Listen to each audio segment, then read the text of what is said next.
आज का जो हमारा टॉपिक है टेक्सटाइल डिज़ाइनिंग में देखिए जो चल रहा था हमारा पहला टॉपिक कि जब किसी भी फैब्रिक को हम डाई या प्रिंटिंग करते हैं तो उस फैब्रिक की पहले तैयारी करते हैं, यानी कि उसकी थोड़ी सी प्रिपरेशन करते हैं।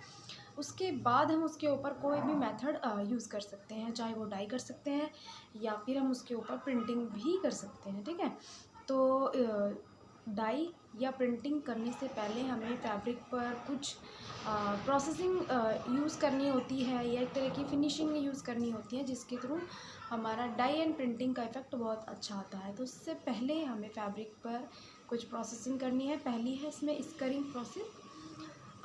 देखिए, स्करिंग प्रोसेस फैब्रिक को डाइंग एंड प्रिंटिंग करने के लिए तैयार की जाने वाली सबसे पहली स्टेज मानी जाती है। रंगाई व छपाई से पहले टेक्सटाइल मटेरियल फाइबर्स व फैब्रिक स्करिंग प्रोसेस से गुजरना पड़ता है। यानी कि देखिए, जो रंगाई और छपाई यानी डाइंग एंड प्रिंटिंग से पहले हमें टेक्सटाइल मटेरियल, चाहे वो हमारा फैब्रिक हो या हमारा यार्न हो या हमारा फैब्रिक हो, या सॉरी हमारा जो थ्रेड हो, फाइबर हो, जो भी हो, यानी कि तरह का हमारा मटेरियल है, फैब्रिक स्करिंग प्रोसेस से उसको गुजरना पड़ता है।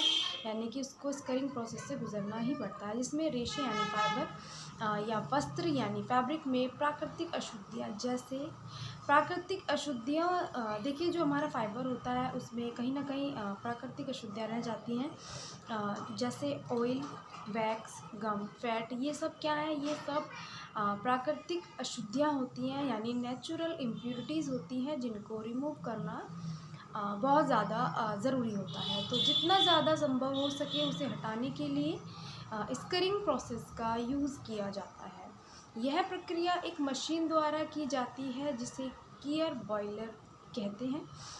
तो देखिए, स्करिंग प्रोसेस में क्या होता है कि जो भी हमारा फाइबर, मान लीजिए कॉटन, मान लीजिए कॉटन फाइबर है, वो जब मैच्योर हो जाता है तो उसको तोड़ना होता है, लेकिन वो जब मैच्योर हो जाता है कई बार नहीं भी तोड़ पाते तो नीचे गिर जाता है। तो उसमें धूल, मिट्टी, एक तरीके की वैक्स यानी कि एक तरह की चिकनाहट लग जाती है, उसमें ऑयल लग जाता है। तो इन सबको रिमूव किया जाता है। वस्त्र पर किसी भी प्रकार की परिसज्जा देने के लिए पहले क्या करते हैं, पहले उस पर स्करिंग प्रोसेस का यूज़ किया जाता है, ताकि इन अशुद्धियों को, चाहे इसमें ऑयल लगा हो सिर्फ, या उसमें वैक्स लगा हो, या गम हो, या फैट हो, तो किसी तरह की चिकनाई हो, इन सबको रिमूव करने के लिए, इनको हटाने के लिए स्करिंग प्रोसेस का यूज़ किया जाता है, ताकि जब हम डाई या प्रिंटिंग करते हैं तो हमारे फैब्रिक पे किसी भी प्रकार का स्टेन हमें ना दिखाई दे। क्योंकि अगर स्टेन नज़र आता है तो हमारी जो फिनिशिंग है वो ख़राब हो जाती है, या हमारा फैब्रिक उतना अच्छा नज़र नहीं आता जितना अच्छा हमें फैब्रिक को दिखाना होता है। तो जो ये प्रक्रिया है या जो ये प्रोसेस है, ये एक तरीके की गियर बॉयलर एक मशीन होती है, तो उसमें ये प्रोसेसिंग यूज़ की जाती है। ठीक है, तो देखिए गियर बॉयलिंग क्या होती है। गियर बॉयलिंग या गियर बॉयलर एक मशीन का नाम होता है। ठीक है, गियर बॉयलिंग एक स्करिंग प्रोसेस है, यानी कि स्करिंग प्रक्रिया है, जो ज़्यादातर कॉटन और लिनन पर किया जाता है, यानी कि कॉटन फाइबर और लिनन फाइबर पर इसका यूज़ किया जाता है। इसके अंदर नेचुरल इम्प्योरिटीज़, यानी कि इसके अंदर जो नेचुरल या एक तरीके से प्राकृतिक अशुद्धियाँ होती हैं, ठीक है ना, हर फाइबर में अपनी अपनी प्राकृतिक अशुद्धियाँ होती हैं।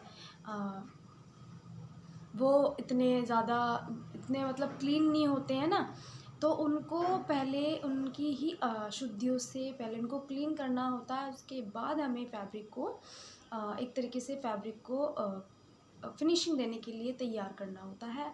तो जो मैंने कहा है कि जो डाइंग है या प्रिंटिंग है, ज़रूरी नहीं है कि आप सिर्फ फैब्रिक पर ही इसको अप्लाई करो। अगर आपको लगता है कि फैब्रिक को ज़्यादा अच्छा अट्रैक्टिव दिखाना हो, तो आप डायरेक्ट फैब्रिक पर डाइंग प्रिंटिंग नहीं कर सकते। आप चाहे उनको जो थ्रेड होते हैं, थ्रेड को भी आप डाइंग एंड प्रिंटिंग का यूज़ कर सकते हैं। यानी पहले थ्रेड को आप एक तरीके से डाई कर सकते हो, ताकि जब वो थ्रेड वीविंग प्रोसेस में यूज़ किए जाते हैं तो वो एक अपना ही अच्छा इफ़ेक्ट शो करते हैं। तो ज़रूरी नहीं है कि आप dying printing proper ready fabric पर ही करो, आप थ्रेड पर भी यूज़ कर सकते हो। ये चीज़ें व्यक्ति की अपनी इच्छा अनुसार की जाती है। ठीक है, तो प्राकृतिक अशुद्धियों को रिमूव किया जाता है। इसका उद्देश्य नेचुरल इम्प्योरिटीज़ को, जैसे मैंने आपको पहले ही बताया, जैसे वैक्स हुई, यानी वैक्स का मतलब होता है मोम, ठीक है। जब आप कोई भी फाइबर छूते हो तो उसमें एक वैक्स होता है, यानी कि चिपचिपापन उसमें फाइबर में पाया जाता है। तो अगर उस फाइबर से हम थ्रेड बनाते हैं और थ्रेड से हम एक तरह का फैब्रिक बनाते हैं, तो वो वैक्स कहीं ना कहीं उस वीविंग प्रोसेस के दौरान फैब्रिक में भी रहता है। तो फैब्रिक पे बहुत अच्छी या ऑयल रह सकता है या किसी भी प्रकार का स्टेन हो सकता है, ठीक है।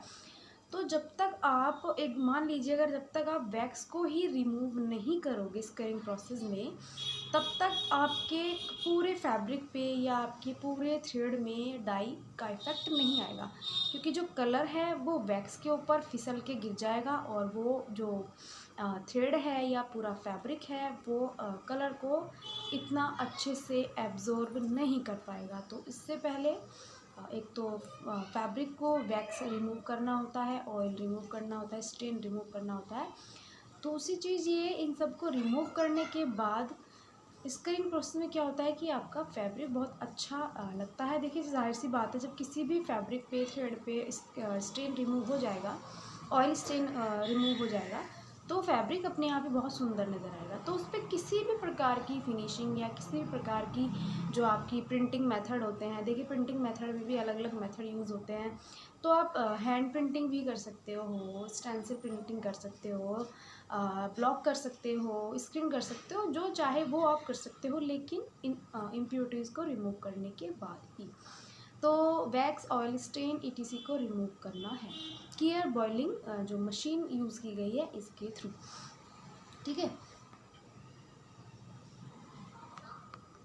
तो कियर एक क्या है, यानी कि जो ये मशीन है क्या है, कियर एक लार्ज सिलेंड्रिकल आयरन वेसल होता है, यानी कि जो इसका शेप होता है, आकार होता है, सिलेंडर की तरह दिखता है। मैंने आपको वीडियो में भी बता दिया है, दिखा दिया है। तो कियर ओपन व क्लोज होता है, यानी कि वो ओपन भी होता है, क्लोज भी होता है। जो ओपन कियर बॉयलर होता है यह खुला हुआ होता है, यानी कि जो इसके वर्ड से ही समझ में आ रहा है कि ओपन यानी कि वो पहले से ही खुला हुआ है, ठीक है। तो जिसका स्करिंग टेम्परेचर 100 डिग्री सेल्सियस होता है, इसमें डिग्री लगाना रह गया है। तो इसका जो स्करिंग टेम्परेचर होता है, यानी कि जिस भी फैब्रिक को हमें स्करिंग प्रोसेस से गुजरना होता है या तो उसका जो मशीन है कियर बॉयलर का जो टेम्परेचर है वो हमें 100 डिग्री सेल्सियस करना होता है। तो हाई प्रेशर स्टीम पर होती है, ठीक है, जिसमें हीटिंग के लिए कियर बॉयलर यूज़ करते हैं और कियर बॉयलर स्टील और मेटल के बने होते हैं, ठीक है। तो इसमें एक तो हाई प्रेशर स्टीम का यूज़ किया जाता है, यानी कि बहुत ज़्यादा प्रेशर वाली भाप का यूज़ किया जाता है, जिसमें जब आप फैब्रिक को डालते हो तो उसमें जब उसको आप बंद कर दोगे तो बंद करने के बाद उसमें हाई प्रेशर स्टीम यानी भाप का यूज़ किया जाता है। और जैसे जैसे फैब्रिक पर भाप लगती जाती है, ठीक है, या जैसे जैसे फैब्रिक गर्म होता जाता है तो वो वैक्स अपने आप ही रिमूव हो जाती है या स्टेन रिमूव होने लगता है, या कोई भी ऑयल स्टेन है तो वो रिमूव हो जाता है। तो वो रिमूव होने के बाद क्या होता है कि वो आपका जो फैब्रिक है वो वॉश हो जाता है, और जैसे ही वो वॉश होता है वो बहुत अच्छा और सुंदर अट्रैक्टिव नज़र आता है। तो जो कियर बॉयलर होते हैं, देखिए वैसे तो ये हर उसमें मिलते हैं, लेकिन कियर बॉयलर स्टील और मेटल दोनों के बने होते हैं। तो स्टूडेंट्स देखिए जो आपकी डाइंग एंड प्रिंटिंग की जो मेथड आप यूज़ करते हो, ठीक है, उन मेथड को यूज़ करने से पहले आप फैब्रिक को प्रिपेयर करोगे, और प्रिपेयर करने के आपके बहुत सारे मेथड होते हैं कि प्रिपेयर करने के दौरान एक तो होता है छोटी मोटी हमें सावधानियां बरतनी होती है, छोटे मोटे रूल्स फॉलो करने होते हैं, और उसके बाद हमारी कुछ ऐसी फिनिशिंग होती है या ऐसी हमारी बहुत सारी ऐसी चीज़ें होती हैं या फिनिशिंग होती है कि जिनको हमें अप्लाई करना होता है, ताकि धीरे धीरे हमारा जो फैब्रिक है बहुत अच्छा और सुंदर नज़र आ जाता है, ठीक है। तो ये मेथड जो है स्करिंग मेथड है, आगे आपका ब्लीचिंग मेथड भी आएगा, ऐसे बहुत सारे ऐसे आपके अलग अलग मेथड है, साइजिंग है, रिसाइजिंग है। तो जो फैब्रिक कि फैब्रिक को फिनिशिंग देने के साथ साथ बहुत अच्छा इफ़ेक्ट डालते हैं, या डाइंग एंड प्रिंटिंग करने के लिए फैब्रिक को एक अच्छी तरीके से प्रिपेयर करते हैं। ठीक है, तो जो स्टूडेंट इसके आगे का जो भी आपका टॉपिक होगा वो मैं आपको नेक्स्ट वीडियो में बताऊँगी।